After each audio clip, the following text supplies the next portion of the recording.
저는 21세기 경제학연구소 최용식 소장입니다. 경제병약이라는 책을 최근에 발간했는데, 경제학이라는 게 경제체를 하나의 유기체로 간주하고 성립했는데, 경제체보다 월등한 인체를 위해서는 병약이 훨씬 깊게, 훨씬 넓게 발달해 있거든요. 근데 경제학에는 병약이 없어요. 이게 좀 이상하다 해서 제가 1982년도부터 경제병리학에 관심을 가졌었는데 올해 초에야 겨우 경제병리학이라는 책을 발간을 했습니다. 그런 정도로 제가 많이 뛰어나지는 못해요. 그냥 끈기 있게 연구하는 그런 학자입니다. 세계 1위 국가인 미국이 엄청난 경제 호황을 몇 년째 이어가고 있는데요. 세계에서 유독 미국만 이렇게 경제 호황을 누리고 있는 이유는 무엇인가요? 그야 당연히 미국 정부의 경제정책이 세계에서 최상이기 때문에 그렇죠. 미국 입장에서는 지금 미국의 경제정책이 과거에 볼 수 없을 정도로 성공적으로 지금 펼쳐지고 있어요. 그래서 경제 호황을 누리고 있는 거예요. 다만 이제 정부의 경제정책이 경제 호황을 이끌었다 이 얘기를 누구도 받아들이지 않지만 제 판단은 그래요. 지금 미국은 지금 그 고금리 강달러 정책을 펼치고 있잖아요. 기준금리가 다른 나라에 비해서 평균적으로 2% 이상 높아요. 그럼 어떤 일이 벌어지겠어요? 다른 나라에서 축적된 저축들이 더 높은 이자를 바라고 미국으로 갈 거 아니에요. 그뿐만 아니라 달러가 강세잖아요. 미국에 투자하면 환차익을 누릴 수가 있잖아요. 그래서 다른 나라에 투자되었던 그 금융 자본들이 미국으로 흘러간 거죠. 미국은 그만큼 유동성이 풍부해졌고, 유동성이 풍부해지니까 경제 활동도 그만큼 활발해지죠. 성장률도 높아지고, 경제 호황은 지속되고, 실업률은 낮아지고, 많은 사람들이 이 경제 호황을 만끽하고 있는 거죠. 근데 문제는 이게 미국을 위해서는 좋은 정책인데 미국에게 국내 저축 뺏긴 나라들 그리고 국제 자본이 떠났던 나라들은 어떻게 되겠냐고. 지금 실제로도 유럽 같은 경우에는 대부분의 나라들이 0%대 성장률과 마이너스 성장률을 반복하고 있어요. 그만큼 경제가 지금 심각해요. 유동성을 빼앗겼으니까 이렇게 한번 생각해 보세요. 우리 몸에서 혈액이 10% 빠져나갔다고 봐봐요. 내 목숨이 위험해져요. 돈이라는 것은 우리 몸의 혈액과 같은 역할을 하거든요. 저축과 금융 자본을 빼앗긴 나라들은 심각한 유동성 부작위에 시달렸고 거기에 따라서 경제 활동도 부진해져서 경제난을 심각하게 겪고 있는 거죠. 그런 대표적인 나라 중에 하나가 우리나라예요. 우리나라도 지난해 그 3, 4분기에 마이너스 성장을 했잖아요. 미국으로 국내 저축 빼앗겼고 국내에서 축적된 금융 자본들 수십 년간 축적된 금융 자본들이 미국으로 빠져나갔으니까 유동성이 부족해졌고 그만큼 경제가 어려워진 거죠. 우리보다 훨씬 더 큰 타격을 받은 나라들은 제3세계 국가들이에요. 이 나라들은 경상수지가 만성적인 적자거든. 그래서 외국 자본을 도입해서 그러니까 외채를 늘려서 경상수지 적자를 보전해 왔어요. 근데 갑자기 국제금융 자본들이 미국으로 흘러가니까 외채를 끌어들여 올 수 없는 것은 물론이고 빚을 갚아야 되잖아요. 빼가니까. 지금 40개국 이상의 제3대 국가들이 외환위기 늪에 빠져 있거나 직면해 있어요. 아주 심각한 경제난을 겪고 있어요. 한마디로 말씀드려서 미국의 고금리 강달러 정책은 내 이웃을 거지로 만드는 정책이에요. 그럼 내 이웃을 거지로 만들면 그럼 미국은 어떻게 했어요? 그 분매력은 맞지 않을 수가 없어요. 이런 사례는 여러 번 있었어요. 대표적으로 1980년대를 말씀드릴 수가 있는데 1980년대 초에 미국의 기준금리가 한때 21%까지 올라갔어요. 그러니까 제3세계 국가들, 특히 중남미 국가를 중심으로 거의 모든 나라에 외환위기가 터졌어요. 그 부메랑을 미국이 맞아요. 근데 그때가 언제냐? 1983년이에요. 그러니까 2년 지나서 맞게 되는 거예요. 그래서 미국 경제도 올해부터는 좀 어려워질 것이라고 저는 보고 있어요. 특히 미국 대선이 끝나는 연말쯤부터는 좀 문제가 심각하게 벌어질 수 있다. 저는 그렇게 보고 있어요. 세계의 자본들이 미국으로 몰려서 경기는 호황이라고는 하나 정작 이제 미국의 국민들은 굉장히 올라간 물가에 허덕이고 있다는 기사들이 많이 나오고 있습니다. 미국의 물가가 이렇게까지 상승하는 이유는 무엇인가요? 물가 불안은 크게 두 가지 종류로 나뉘어요. 하나는 뭐냐면 수요 견인 물가 상승, 디맨드 풀 인플레이션이라고 그래요.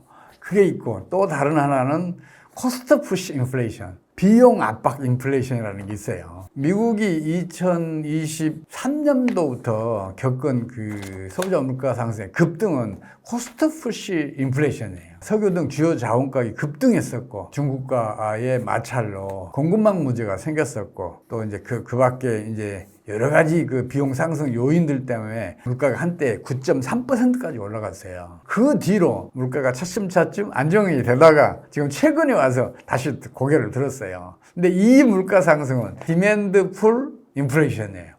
수요 견인 인플레이션이죠. 미국 경제가 장기간 호조를 이어가고 있고 거기에다가 유동성도 풍부해졌고 경기가 과열 증상을 보이니까 이게 수요가 물가를 끌어올리고 있는 상황이죠. 그래서 이게 코스트 푸시 인플레이션은 자원 가격이 낮아지고 다른 수입 물품들 가격이 떨어지게 되면 그게 자동적으로 가격이 떨어지는 경향이 있어요. 근데 디맨드 풀 인플레이션은 경기를 후퇴시키지 않으면 물가가 안정이 안 돼요.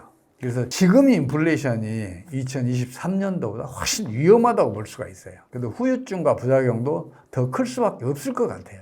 2023년 3월부터 실버게이트, 실리콘밸리, 시그니처, 퍼스트 리퍼블릭 등등 물론 중소형 은행들이지만 연달아 파산 위기에 몰렸었잖아요. 예금 인출 사태가 나면서 그거는 이제 소위 말해서 시스템 위기라 그래요. 금융위기가 진행을 시작을 한 거죠. 그때 미국 연준이 돈원 통화를 무려 4,500억 달러를 추가로 투입을 해요. 그런 영향도 있어요. 이거는 조금 어려운 얘기긴 한데 움직이는 물체는 운동에너지를 갖잖아요. 근데 움직이지 않는 물체는 운동에너지가 없어요. 중앙은행이 발행하는 화폐는 운동에너지가 없어요. 그래서 이게 경제 순환에 투입이 되게 되면 다른 재화에 운동에너지를 빼앗아서 같이 순환을 해요. 흐르는 물에 돌을 던지잖아요. 돌은 운동을 안 했던 거잖아요. 그러면 물에서 운동에너지를 빼앗아서 같이 흘러가면서 물의 흐름을 늦춘단 말이에요. 그런 일이 경제에서도 벌어져요. 그래서 미국 연준이 통화를 직접 공급을 하게 되면 물가 상승이 일어나지 않을 수 없어요. 다른 재화의 운동에너지를 빼앗았다는 얘기는 다른 재화의 가격이 떨어졌다, 올랐다는 얘기잖아요. 가치는 떨어지고 가격은 오르는 거죠. 그게 지금 그 영향을 끼치고 있는데 그래도 미국의 물가 상승이 크게 일어나지 않는 이유는 다른 나라에서 순환하던 국내 저축, 금융자본 이것들이 미국으로 흘러와서 운동에너지를 갖추고 있으니까 물가를 끌어올리지 않고 있죠. 그래서 유동성이 풍부함에도 불구하고 미국 물가가 비교적 안정적인 이유가 바로 거기에 있어요. 이건 아주 어려운 얘기인데 그렇습니다. 이제 연일 호조를 갱신하는 미국 주식시장은 대체 언제까지 강세를 보이게 될까요? 저는 미국 주식시장에는 거품이 잔뜩 끼었다고 판단하고 있어요. 제가 그렇게 판단하는 그 근거는 뭐냐 그러면 기업의 경영 실적에 입각해서 이 주식 가격이 오르거나 그러면 그거는 거품이라고 볼 수 없어요.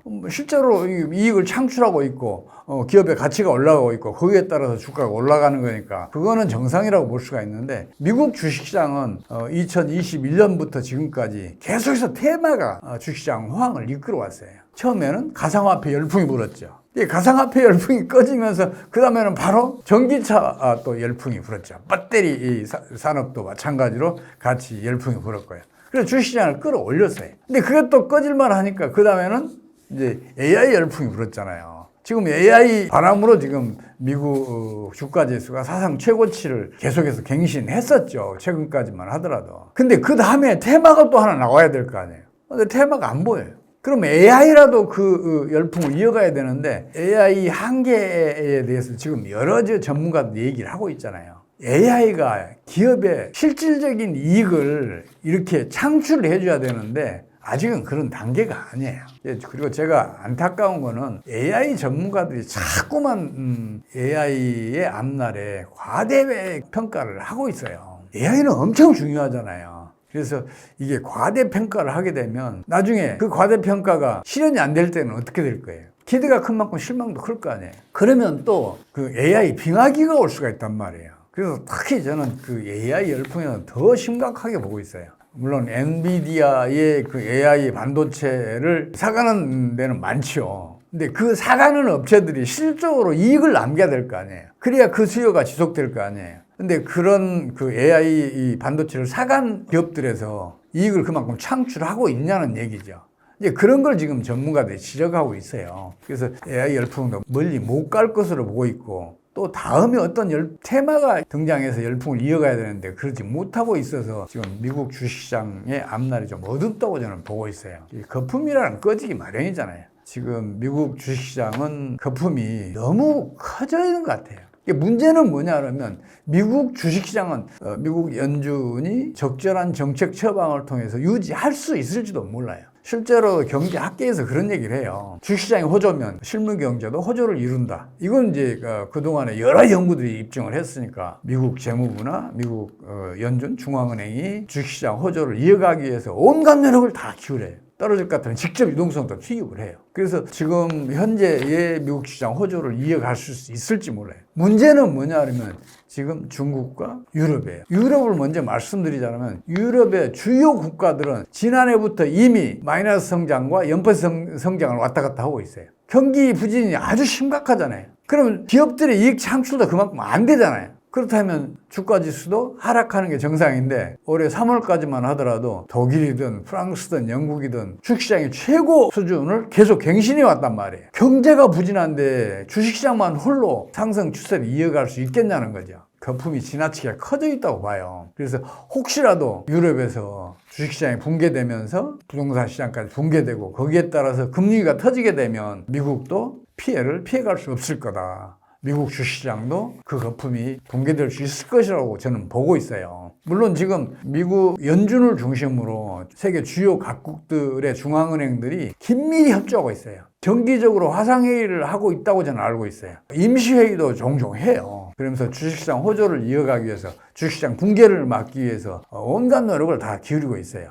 그런 노력들이 주식시장을 지금 받들고 있는데 그게 앞으로도 계속 유지될 수 있을지는 의문이에요. 제일 심각한 게 중국 경제거든요. 중국 경제가 부진해지면서 유럽의 명품 업체들부터 심각한 타격을 받고 있잖아요. 주요 명품 업체들 지금 올해 그 상반기에 매출이 대부분 15%대로 감소했잖아요. 거기다 이익률은 거의 50% 가까이 45% 이상 지금 감소했잖아요. 그러면 유럽의 기업 가치들이 현재 수준을 유지할 수 있겠냐는 거죠. 그래서 지금 중국발 수요 부진 그걸로 해서 유럽 경제든 미국 경제든 경기 후퇴를 피할 수 없을 것 같다는 생각이 들고 거기에 따라서 주식시장에 잔뜩 끼어있는 거품도 꺼질 것 같다고 제가 우려하고 있어요.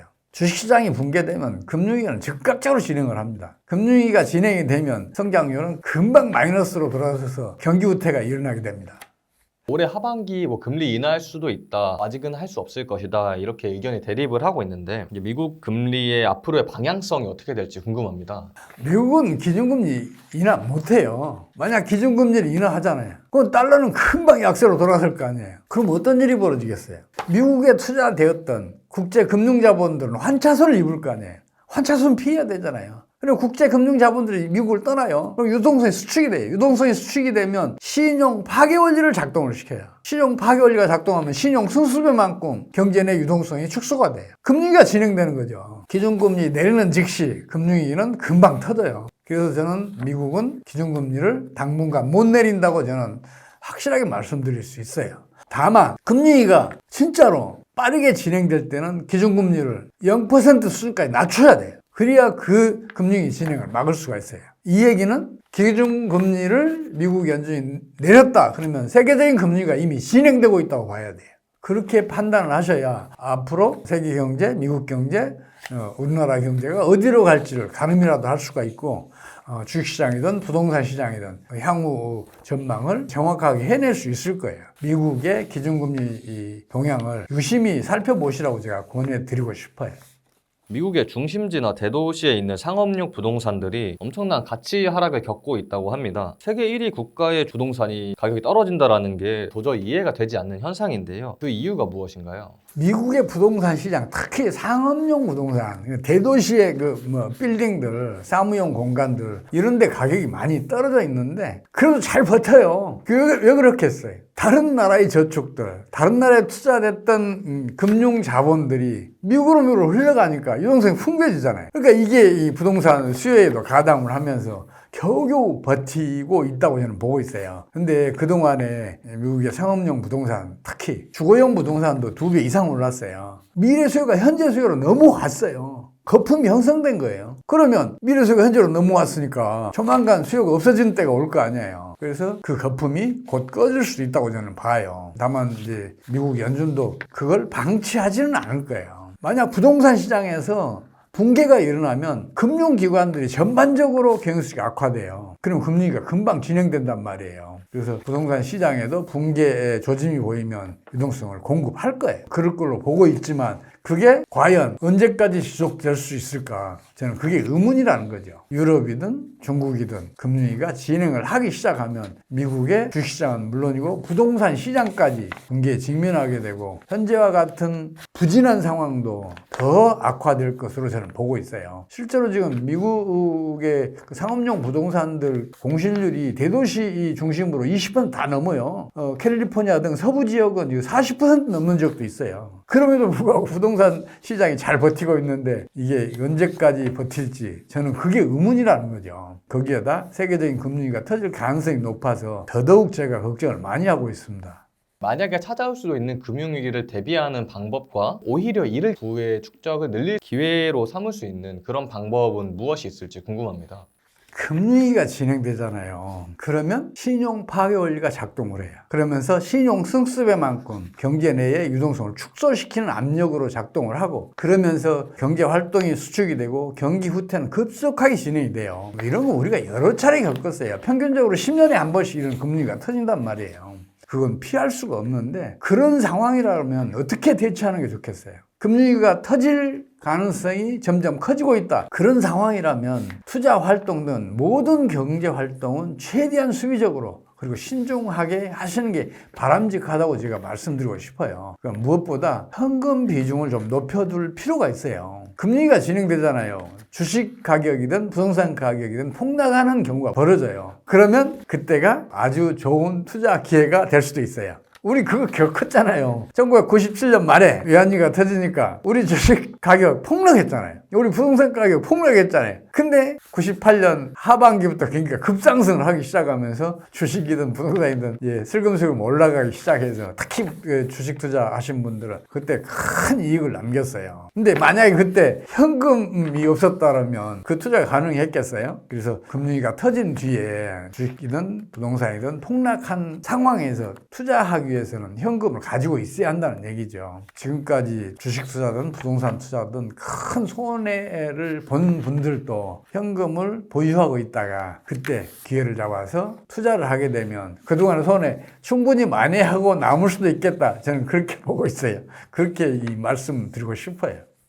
한때 미국과 맞서던 유일무이한 대국인 중국이 경제가 크게 휘청이고 있다고 합니다. 세계에 발표되는 통계 자료로 보면은 여전히 경제 성장을 꾸준히 이어나가고 있는 것 같은데 정작 내부에서는 그렇지 않다라는 이야기가 들리는 이유가 무엇인가요? 중국 정부는 지난해 5.2% 성장했다고 발표했어요. 올해 1분기도 5.4% 했대요. 근데 저는 이게 아주 의심스러워요. 전력 소비량 있잖아요. 그 통계를 봐도 의심스럽고 주요 소비 지표들 있잖아요. 편의점들 매출액 등등 또 음식점 매출액 등등 이런 부분적인 이런 통계를 보면 그런 성장률 나올 수가 없거든요. 특히 중국 정부의 세수 통계를 보면 더더욱 그게 의심스러워요. 올해 1분기 세수가 대폭 줄었거든요. 물품세, 우리나라 말로는 이제 부가가치세죠. 부가가치세 같은 경우에는 무려 7%가 감소를 했어요. 소득세도 4.5%가 감소했어요. 이 얘기는 무슨 얘기예요? 생산도 그만큼 안 됐고 판매도 그만큼 안 됐다는 얘기잖아요. 그렇다면 GDP가 5% 이상 성장할 수가 없죠. 제가 봤을 때는 중국은 이미 지난해 하반기 이래로 마이너스 성장으로 들어선 것 같아요. 그러니까 노숙자들이 사방에서 이렇게 증가하고 있고 그런 일이 벌어지죠. 앞으로 중국 경제의 앞날은 너무 어두운 것 같아요. 그래서 사실 제가 대신 걱정해주고 있어요.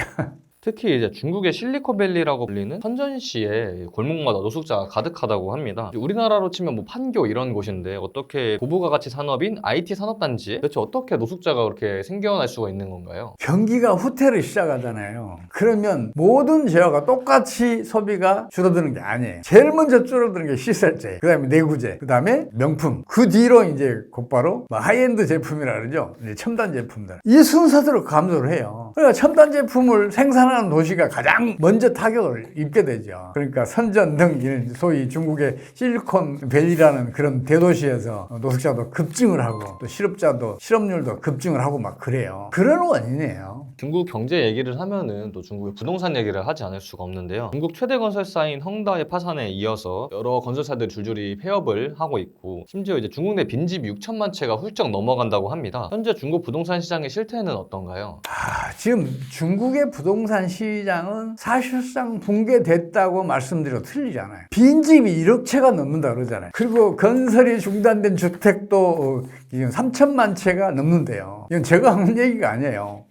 위성사진으로 불이 꺼진 아파트 단지를 조사해 봤더니 뭐 그런 수치가 나온다는 거예요. 그 얘기는 부동산 산업은 이미 붕괴됐다, 이렇게 말씀드릴 수 있고, 거기에 투자했던 내 집 마련하려고 했던 중국 인민들 상황은 어떻겠어요? 더 중요하게는 부동산 시장이 붕괴되잖아요. 그럼 금융위는 즉각적으로 진행이 돼요. 다만 중국은 강력한 통제경제 체제예요. 비유해서 말씀드리자면 강력한 통제경제 체제라는 거대한 댐을 쌓아서 금융위라는 홍수를 막아오고 있어요. 근데 부동산 시장 살아날 기미가 없고, 주요 건설업체는 하나하나 지금 부도위기에 직면해 있고, 또 그 수요자들도 큰 피해를 보고 있고, 거기에 대출했던 금융기관도 지금 그 어려운 지경에 빠져 있잖아요.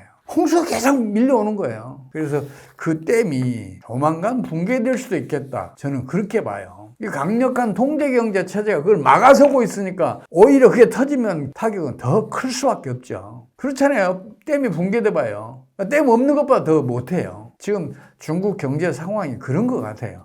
그렇다 해서 중국 경제가 그러면 부동산 시장 붕괴로 빚어지는 금융위기를 차단해낼 정책을 펼칠 수 있냐? 이것도 저는 의문스러워요. 중앙정부는 물론이고 지방정부까지도 그 역량을 상실한 것으로 저는 느껴져요. 중국의 국가부채, 지방정부 부채가 지나치게 커져 있어서 역량이 거의 없다고 봐도 틀림없을 것 같아요. 그래서 중국은 어쩔 수 없이 지금 부동산 시장 붕괴를 견뎌내야 하는 그런 상황이 아닌가 싶어요. 중국이 부동산 시장을 마구마구 확장시키면서 경제 발전을 이끌어온 나라로 유명하잖아요. 그런데 사실 부동산 시장이라는 게 돈이 한두 푼 들어가는 게 아니기 때문에 만들어내는 기업이던 그걸 지원하는 국가든 부동산을 구매하려는 개인이든 가게이든 모두 이제 일정 수준 이상의 부채를 만들어낼 수밖에 없는 구조인데, 현재 중국의 국가, 기업, 가계 부채 수준은 각각 어느 정도인가요? 가계 부채와 이제 기업 부채, 이거는 세계적인 수준과 비교했을 때 그다지 위험하진 않아요. 가장 심각한 게 국가 부채예요. 지방정부 부채는 더 심각해요.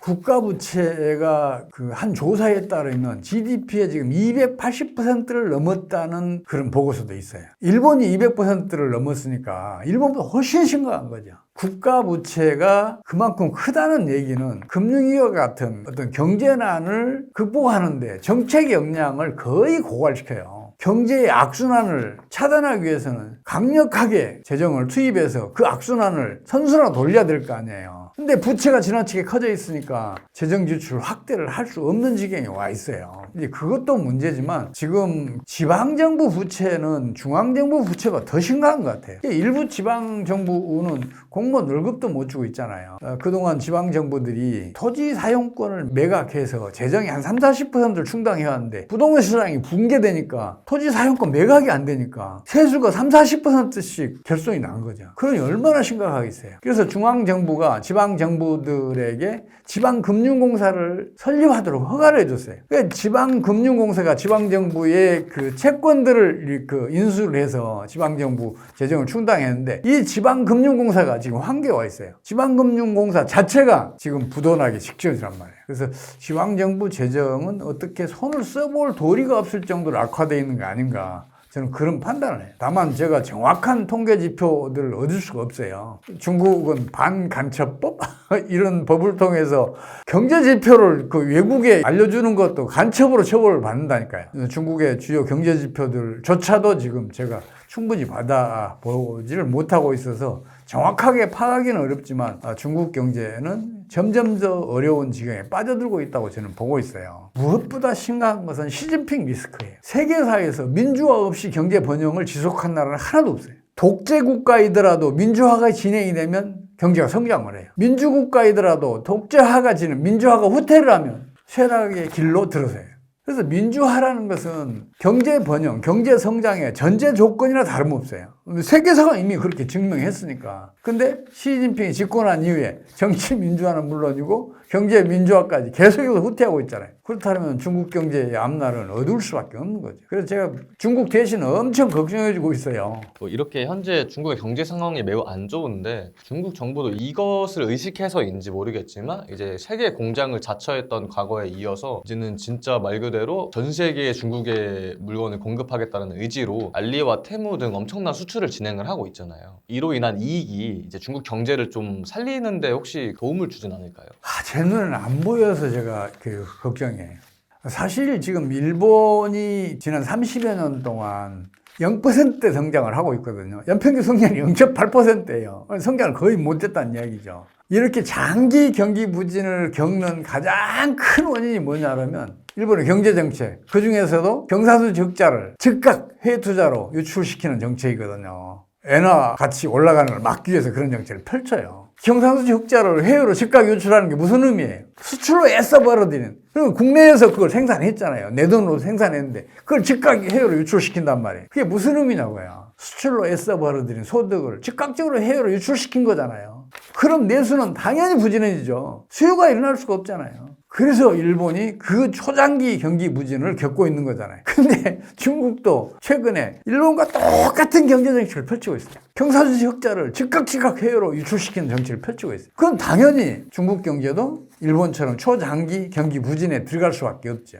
그런 관점에서 보니까 중국 경제의 앞날이 너무 어두운 거예요. 방법이 없는 건 아니에요. 일본도 방법이 없는 건 아니에요. 그 방법이 뭐냐 하면 환율을 점진적으로 떨어뜨리는 거예요. 환율을 점진적으로 떨어뜨리면 일단 해외로 유출됐던 금융 자본들 국내로 들어오면 환차익이 생기잖아요. 그럼 다 돌아와요. 국내 유동성이 풍부해져요. 유동성이 풍부해지면 경제활동이 활성화돼요. 성장률 높아져요. 그러면서 현재와 같은 경제난을 타개할 수 있어요. 근데 과연 환율의 점진적인 하락을 용납할 자세가 일본 정부든 중국 정부든 돼 있냐? 아니란 말이에요.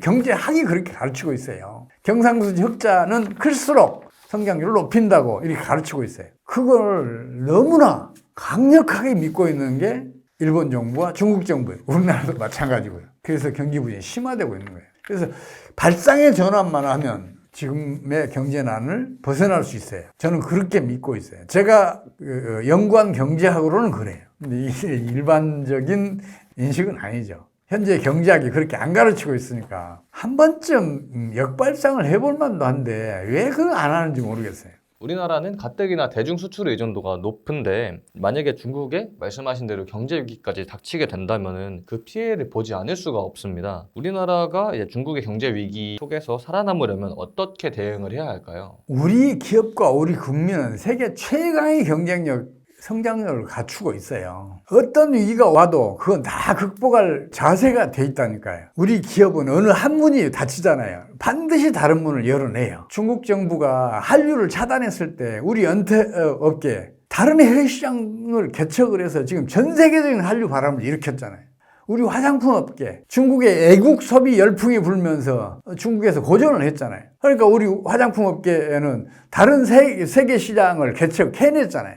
그래서 지금도 잘 나가고 있잖아요. 우리 기업과 국민은 그만큼 뛰어나단 말이에요. 그래서 중국 경제가 아무리 어려워져도 우리 경제는 그 영향을 받지 않고 앞으로 전진할 수 있다고 저는 믿고 싶어요. 근데 문제는 뭐냐 하면 세계적인 금융위기가 터져서 우리 경제를 덮쳐오면 상황은 완전히 달라져요. 세계적인 금융위기가 터지면 우리 해외시장 더 이상 개척할 곳이 없게 되잖아요. 세계 경제 모두가 다 이 경기 후퇴를 겪게 되니까 저는 그걸 걱정하고 있는 거예요 지금.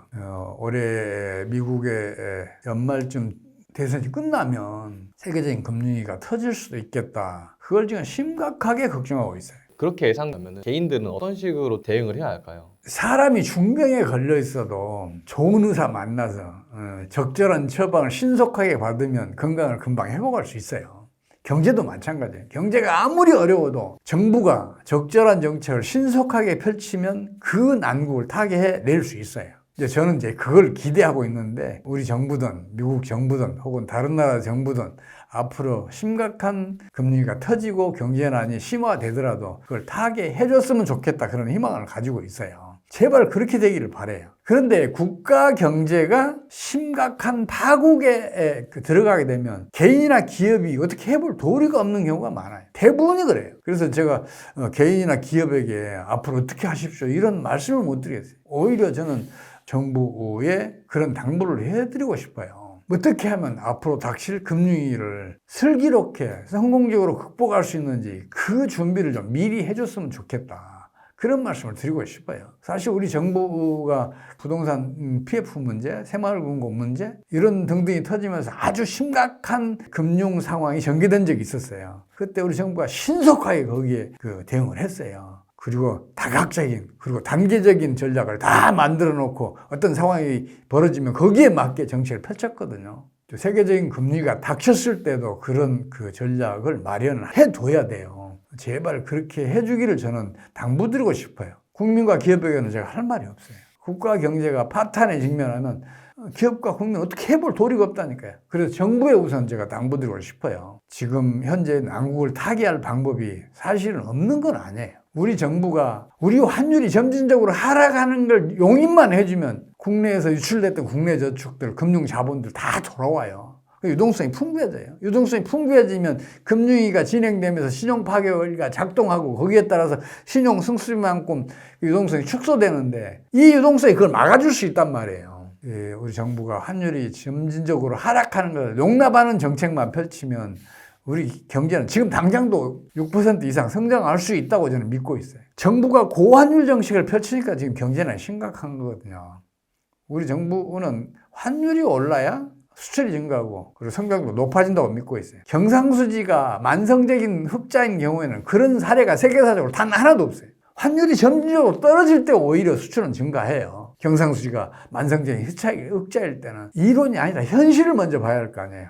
우리 정부가 그런 태세전환을 좀 해줬으면 좋겠고 무엇보다 우리 정부는 수출이 GDP의 절반에 육박한다고 잘못 믿고 있어요. 수출은 매출 총액이잖아요. GDP는 부가가치 총액이에요. 두 개의 기준을 일치시켜야 할 거 아니에요. 드럼통 하나와 깡통 하나를 합해서 두 개라고 말할 수 없잖아요. 기준을 일치시키면 수출은 GDP의 10%가 안 돼요. 90%이 내수예요. GDP의 90% 이상이 내수는 환율이 떨어질 때 확장이 되겠어요? 아니면 환율이 올라갈 때 확장이 되겠어요? 환율이 떨어지잖아요. 우리 주요 자원들 다 수입해 오잖아요. 그거 값싸게 사올 수 있어요. 시설재, 다른 소비자들도 더 값싸게 사올 수 있어요. 같은 속도로 더 많이 소비할 수 있어요. 그러면서 경제는 확장하는 거예요. 세계적으로 봐도 환율이 점진적으로 하락하는 나라들은 경제 번영을 누렸어요. 반면에 환율이 상승을 하잖아요. 점진적으로 상승을 하더라도 그 나라는 쇠락의 길을 면치 못했던 게 세계사의 경험이에요. 물론 경제학은 반대로 가르쳐요. 근데 이론과 현실 누가 더 중요하냐고요. 현실이 훨씬 중요하잖아요. 그래서 지금 우리 정부가 환율이 점진적으로 떨어지는 것을 용납만 하면 현재 경제는 얼마든지 벗어날 수 있고 장기적인 경제 번영도 누릴 수가 있어요. 제발 좀 발상의 전환을 좀 해줬으면 좋겠어요. 최근 들어서 집값이 계속 상승하고 있다는 뉴스가 많이 나오고 있는데요. 일부 지역에서는 전고점 이상의 가격으로도 거래가 되고 있다고 합니다. 계속 침체가 될 거로 예상이 되었던 집값이 갑자기 이렇게 상승하고 있는 원인은 대체 무엇인가요? 부동산 시황을 정확하게 파악하기 위해서는 부동산 시장의 장기 주기를 정확하게 이해할 필요가 있습니다. 최근에 우리 부동산 주기를 보면 2018년, 19년, 20년도에 투기 열풍이 불면서 광기가 벌어졌었죠. 그리고 2021년도에 부동산 가격들이 주춤주춤 떨어지면서 패닉이 왔었어요. 특히 비투한 사람들에게 치명적인 타격을 가하고 일부는 이제 부동산을 이제 매각하기 시작을 하죠. 그 직후에 2022년도에 부동산 시장이 붕괴됐어요. 사실상 붕괴된 거죠. 많이 떨어진 지역은 최고가의 절반 이하로 떨어진 곳도 있을 정도로 아주 심각한 붕괴가 왔었습니다. 그리고 2023년에 들어선 뒤에는 금매물들이 거의 다 소화되면서 장기 정체기에 들어갔다고 봐도 돼요. 그런데 이 장기 정체기에는 주택 가격이 종종 오르기도 해요. 근데 곧 하락하면서 장기 정체기가 5년에서 6년 정도 지속이 돼요. 지금은 이제 장기 정체기가 한 1년 반 정도 지난 셈이죠. 그래서 앞으로도 2년 반에서 3년 정도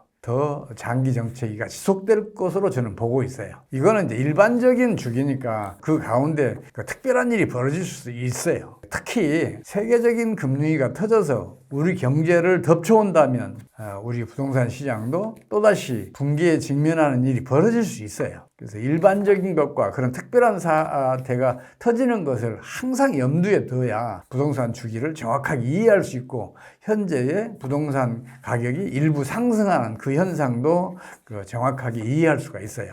그 점을 제가 강조해 드리고 싶습니다. 그 일종의 사이클에 따라서 하락세 인하, 일시적으로 잠깐 상승했다 이렇게 이해하면 될까요? 그렇죠. 장기 정책에 들어가면 사람들에게 전고점에 비해서는 많이 떨어져 있잖아요. 그래서 다시 상승할 것이라는 기대가 생겨요. 야, 이거 많이 떨어졌잖아 하면서 주택을 매입하기 시작하면 그때는 저 주택 가격이 올라요. 지금 현재 그런 상황이죠. 근데 그게 지속 가능성이 없어요. 왜 그러냐면요. 주택이라는 것은 내가 저축을 최소한도 5, 6년은 축적을 해야 그 매입을 할 수 있는 그 수요가 일어나잖아요.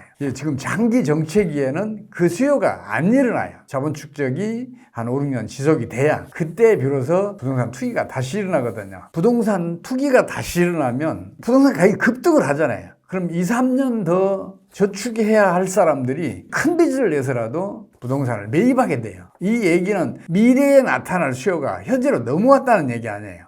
미래 수요와 현재 수요가 합쳐지면 이게 수요가 배가 되고 가격은 폭등해요. 이게 말하자면 주택시장에 투기 열풍을 일으키는 근원이에요. 근데 미래 수요가 현재 수요로 넘어왔으니까 시간이 어느 정도 흘러가면 수요가 없어진 때가 오잖아요. 그래서 수요가 공동화되면 처음에는 패닉이 그리고 곧이어서 붕괴가 일어나요. 그러면서 금융위기가 진행되는 게 일상적이에요. 우리 경제도 그 과정을 2018년부터 지금까지 겪고 있는 거죠. 그래서 앞으로 한 3, 4년 정도는 부동산 시장이 정체할 것으로 저는 보고 있어요. 월세를 내자니 부담이 되고 전세를 살자니 전세 사기 우려가 좀 있고 매매를 하자니 집값이 최근에 올라서 또 부담이 되는 실정인데 어떤 식의 주거 형태를 선택하는 게 가장 유리하다고 보고 계신가요? 우선 이 말씀부터 드릴게요. 전세는 우리나라에만 거의 유일하게 있는 제도예요. 근데 이게 주택 매입의 사다리 역할을 해요. 전세를 살 때 전세금 올려달라는 얘기를 많이 듣잖아요. 그게 축적이 되면 이제 나중에 주택 매입할 역량이 생겼을 때 그게 이제 종잣돈이 돼요. 물론 전세 사기 등 그런 부작용이 없는 건 아니에요. 모든 일이 그런 부작용이 있잖아요. 그런 부작용이 있더라도 전세 제도는 우리나라의 좋은 제도라고 저는 보고 있어요. 그래서 월세 사는 것보다는 전세를 사는 게 더 낫고 이 전세를 사는 동안에 또 저축을 축적해서 주택을 매입하는 게 재산을 축적하는 아주 중요한 수단 중에 하나죠. 월세보다는 전세보다는 그 주택 매입을 더 권유하는 편이에요. 역량만 된다면 매입을 해야죠. 우리나라에서는 이제 부동산 불패라는 인식이 굉장히 강한데 이번 상승장에서도 또 저번처럼 전고점 뚫고 막 미친 듯이 올라갈까 지금이라도 연끌을 해서 사야지 이런 생각을 또 하고 계십니다. 과연 지금 시기에 집을 구매해도 괜찮은 걸까요? 빚을 크게 내지 않고도 주택을 매입할 수 있으면 지금이 별로 나쁜 시기는 아니에요. 사실상 많이 떨어져 있어요.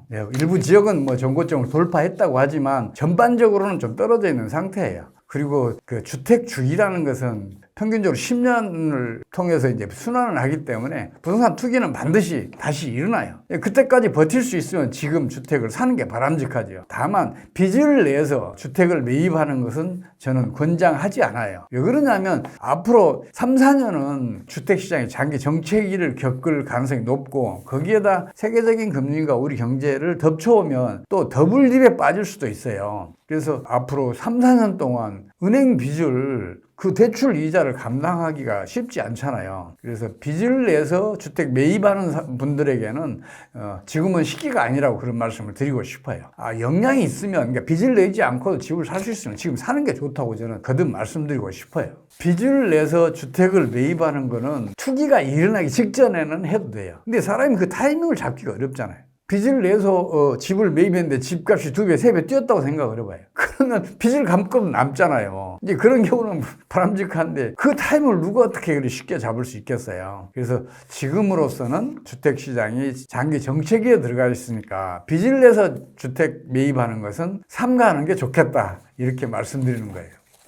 사실 우리나라에서 부동산은 일종의 투자 자산으로 취급을 계속 받아왔지 않습니까? 하지만 최근에는 높은 금리와 원자재 가격 상승, 인건비 상승 등으로 애초에 분양가 자체가 굉장히 비싸진 상황인데 소장님께서 보시기에 한국 부동산은 여전히 투자 대상으로서의 가치가 있다고 보시나요? 많은 분들이 앞으로 우리나라 부동산 시장은 전망이 어둡다 그런 얘기를 해요. 이제 그 원인으로 얘기하는 가장 큰 게 저출산, 인구 감소, 그리고 이제 고령화 이런 것들을 이유로 들어요. 이제 그 분들 그 말씀이 틀린 건 아니에요. 그런 현상이 진행되고 있으니까. 그런데 부동산 시장은 투기가 10년을 주기로 반복해서 벌어질 수밖에 없어요. 이건 뭐 역사가 이미 증명해놨어요. 설령 인구가 감소하더라도 마찬가지였어요. 그 사람이라는 게 그렇잖아요. 내가 전세 살고 싶으면 주택을 매입하고 싶잖아요. 내 집에서 살고 싶잖아요. 그리고 작은 집에서 살고 있으면 큰 집에서 살고 싶잖아요. 그리고 변두리에 살고 있으면 이제 중심부에 가서 살고 싶잖아요.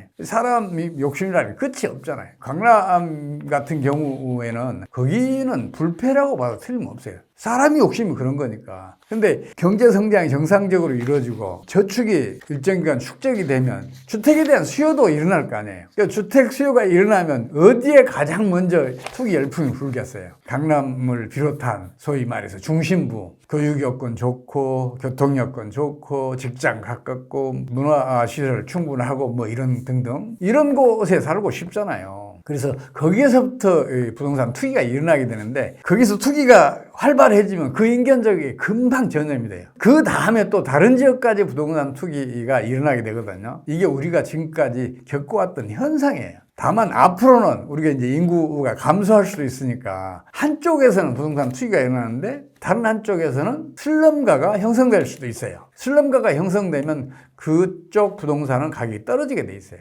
우범지역이니까 누가 거기서 살고 싶겠어요. 부동산을 살려고 안 하죠. 그럼 그 지역은 부동산이 이제 약세를 지속할 수 있어요. 그래서 양극화 현상이 벌어질 수 있는데 그런 점만 명심한다 그러면 부동산도 앞으로도 영원히 아주 유력한 투자 수단이다. 이렇게 제가 말씀드릴 수 있어요. 돈만 많다 그러면 지금 당장 강남에서 가장 좋은 아파트, 가장 넓은 평수를 사고 싶잖아요. 근데 그게 안 되잖아요. 항상 그 사다리를 통해서 그쪽으로 가게 돼 있잖아요. 주택을 매입할 수 있으면 서울 변두리 혹은 경기도 지역에 매입해 놓으면 이제 또 다시 부동산 투기가 바람이 불게 되면 가격이 오르게 돼 있잖아요. 거기에서 재산을 축적해서 더 좋은 지역으로 더 넓은 평수의 아파트로 이렇게 이사 갈 수 있는 그 사다리를 만들 필요가 있어요. 제일 좋은 곳에 투기가 가장 활발하게 일어날 곳에 투자하면 좋겠죠. 근데 그게 영향이 안 되면 어떡해요? 그보다 조금 못한 데에 투자하는 것도 바람직하다고 말씀드릴 수 있죠. 금리, 경기, 정책 등 다양한 요인에 굉장히 예민하게 반응하는 집값인데 내 집 마련을 꿈꾸는 많은 분들께서 워낙 고려할 게 많다 보니 많이 혼란스러워 계시는데 가장 적절한 내 집 마련 시기는 어느쯤이라고 보시나요? 지금 우리나라 부동산 시장은 장기 정체기에 들어갔다고 제가 말씀드렸잖아요. 그럼 앞으로 한 2년 정도 지나면 주변에서 부동산 투자, 주식 투자 얘기 싹 사라질 거예요. 그때가 바닥이에요. 그러면 그때가 투자하는데 최적의 시기죠. 빚을 내서 투자해도 그때는 상관없어요. 또 주식투자의 대가들이 그런 얘기를 하잖아요. 구두 닦기가 주식 얘기를 하더라. 그래서 자기 주식 다 팔았다. 사방에서 투자 얘기가 나오게 되면 그건 투기 열풍이 이미 어느 정점을 향해 가고 있다고 봐야 돼요. 물론 더 올라갈 수도 있는데 그때부터 올라가는 건 다른 사람 몫이라고 생각하는 게 바람직해요. 그리고 주변에서 주식투자 얘기 아무도 안 할 때 그럼 주식시장이 최저점이에요. 부동산 투자 아무도 얘기 안 할 때 그때가 부동산 투자의 최저기예요. 그래서 앞으로 한 2년 정도 지나면 부동산 투자, 주식 투자 얘기가 싹 사라질 때 이게 타이밍이에요. 지금까지 그 큰 빚 내서 집을 매입했다가 다시 팔아서 큰 손해 보신 분들 있잖아요. 그런 분들도 그 만회할 기회가 그때 올 거예요. 그분들께 제가 희망을 드리고 싶어요. 그때 꼭 잡으십시오. 그때 못 잡으시면 또 10년 더 기다려야 합니다. 이런 말씀을 드리고 싶네요.